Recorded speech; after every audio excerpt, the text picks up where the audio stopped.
Tenemos que hacer una pausa ahora en el programa de hoy, pero antes vamos a compartir, juntos vamos a disfrutar algunos de los espacios musicales que nos acompañaron en el año que estamos dejando atrás, en el 2007, aquí en AMIA para Todos.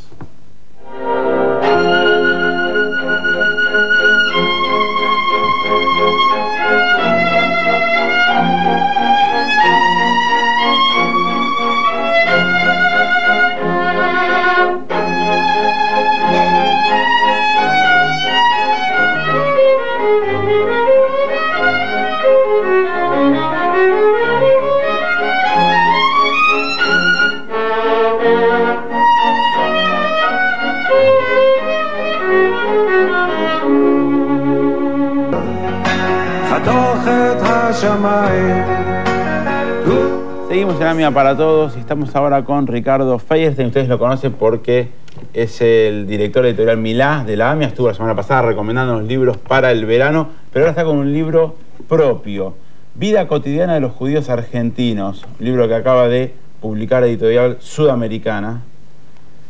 ¿Qué tal, Ricardo? ¿Cómo estás? Muy bien. Bueno, el título es bastante claro, ¿no? La pregunta es si extraes alguna conclusión de cómo es la vida cotidiana de los judíos argentinos, si es distinta a otras vidas cotidianas en Argentina. Bueno, para eso habrá que leer el libro, supongo. ¿Sí?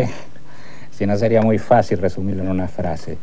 No, lo que me parece es que pasa con las comunidades y los pueblos como con las personas. Hay circunstancias que rodean su nacimiento, hay mandatos paternos, hay novelas familiares, hay traumas de infancia, hay desarrollos en distintas etapas. Así pasa con las personas, así pasa con las comunidades, así pasa con los pueblos. Ese tipo de singularidades no se reflejan totalmente en una historia oficial, digamos, una historia académica. Cuando vos presentas un currículum, por ejemplo, para buscar un trabajo, pones nació en tal año, te estudió tal cosa, trabajó de tal cosa y tuvo tales puestos. Y eso dice parte de vos. En realidad, quien te va a tomar para el trabajo o no, le interesaría conocer otras cosas, ¿sí? Por lo menos a mí me interesaría si yo te tomara. Esas otras cosas son las que hacen a la vida concreta, a la vida cotidiana, que no tiene que ver con fechas y con cifras y con alturas de montes ni anchos de ríos, sino que tiene que ver con la organización de la familia, tiene que ver con las vacaciones y con la gastronomía y con la vida familiar y con la manera de celebrar las fiestas y con la manera de relacionarse entre las distintas generaciones y con la transmisión del bagaje inmigratorio hacia los que vienen y con los cambios de esa transmisión después de 3 o 4 generaciones, con la emergencia de nuevas ideas, con las maneras de practicar o no la religión, de observar o no la religión, con los idiomas. Ahora, vos el otro libro, el de los datos del currículum, ya lo hiciste también. Ya lo hice, claro. Es esa historia de los judíos argentinos. Historia de los judíos argentinos. Esta es la vida cotidiana. ¿Por qué nació la necesidad de tener esta mirada de ir a lo cotidiano y a los matices y no ir a los datos duros? Porque esto de alguna forma completa el otro. En realidad no es un invento mío, sería muy presuntuoso decirlo. Esto nace a principios del siglo XX en la Escuela de los Anales, se llama en Francia, que es cuando los historiadores de ese momento, y muchos que lo siguieron, comprenden que la vida del hombre concreto no se describe solamente con cifras y con datos. Bueno, algo de antropología norteamericana moderna también. También, pero a partir de allí comienza una historia de la sexualidad, una historia de la vida privada, historia de las mujeres, historia del amor, etcétera, etcétera, y historia de la vida cotidiana de los judíos. Por supuesto que estamos invitando a la gente que lo lea, pero yo también te tengo que preguntar si extraes alguna conclusión, como te decía antes, de la historia de la vida cotidiana de los judíos. ¿Hay algo que vos puedas decir, algo distinto, algo que a vos te haya llamado la atención? ¿Hay algo ¿Vos mismo aprendiste algo al hacer este libro? Sin ninguna duda, porque tuve que recurrir a memorias familiares y personales, pero también a mucha documentación, hay una enorme cantidad de documentación consultada y citada. ¿Y qué es lo que más te sorprendió? Lo que más me sorprendió es cuánto de igual y cuánto de distinto tienen los judíos argentinos respecto a los franceses argentinos, españoles argentinos, italianos argentinos. Cuánto de igual a medida que pasan las generaciones, porque se van naturalmente integrando al país cada una de sus comunidades y tienen cada vez más códigos propios, comunes.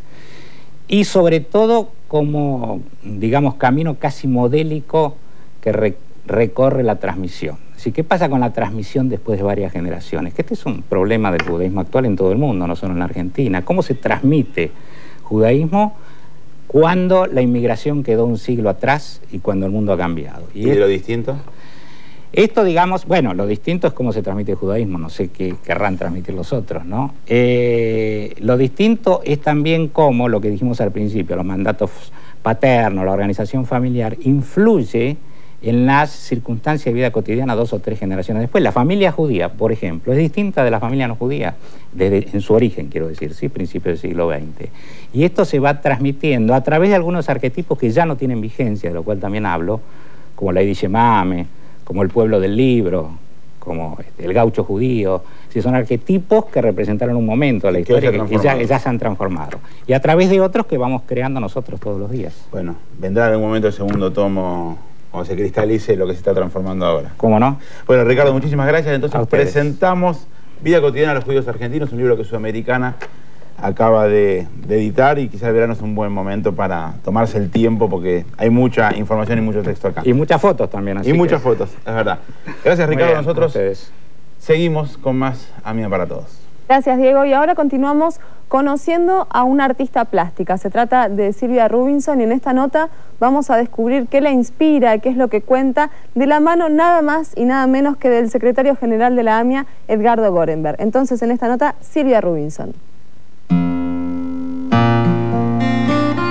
Hemos venido con mucho gusto al corazón mismo de San Telmo, a la Galería Rivasucheli, donde está exponiendo su obra la artista Silvia Rubinson.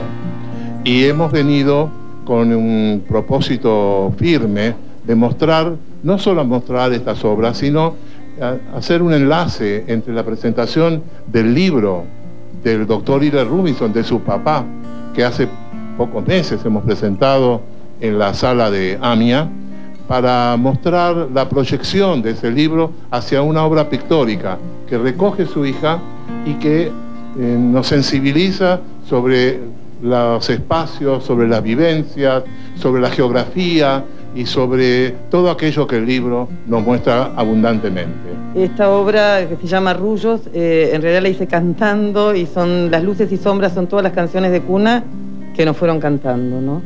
Y un poquito todas estas tienen que ver con los valores que iban transmitiendo. Bueno, esta se llama Horizonte de Letras porque realmente el horizonte era estudiar y ser alguien en la vida estudiando, y esta es Militantes de Sueños, porque yo realmente creo que ellos creían en los sueños para sí y para los otros, y eran gente realmente esperanzada y luchadora, y les importaba realmente formarse, pero como personas, ¿no? Bueno, pero como ya sabemos, bueno, el artista propone y el cuadro dispone, o sea, cada uno puede ver lo que quisiera, por eso son lo suficientemente abiertos para que, para mí este fue el motivo disparador, pero no quiere decir que quieren decir solo eso.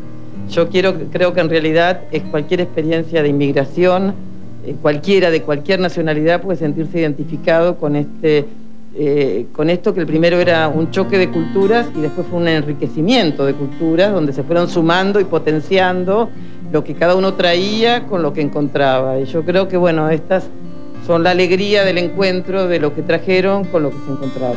Creo que todos nosotros tenemos como raíces invisibles donde se va sumando lo que nos contaron, más lo que nos transmitieron, más lo que hemos vivido, ¿no? Por eso yo llamé esta muestra Geografía, inspirada en esa obra que yo llamé Geografía del Alma, porque creo que de dónde venimos no es una geografía en el mapa, sino una geografía en el alma de los puntos que hicieron hito en la historia de uno y que quedaron como marcas y mojones en el camino que marcan una dirección. Tenemos que hacer una breve pausa y enseguida nos reencontramos. Lo hacemos con música y ya volvemos.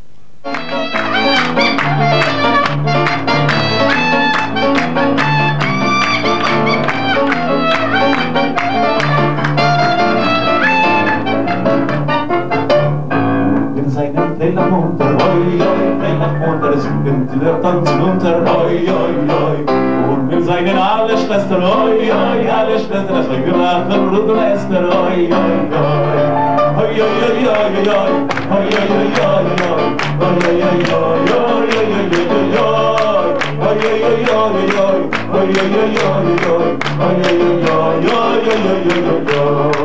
ay,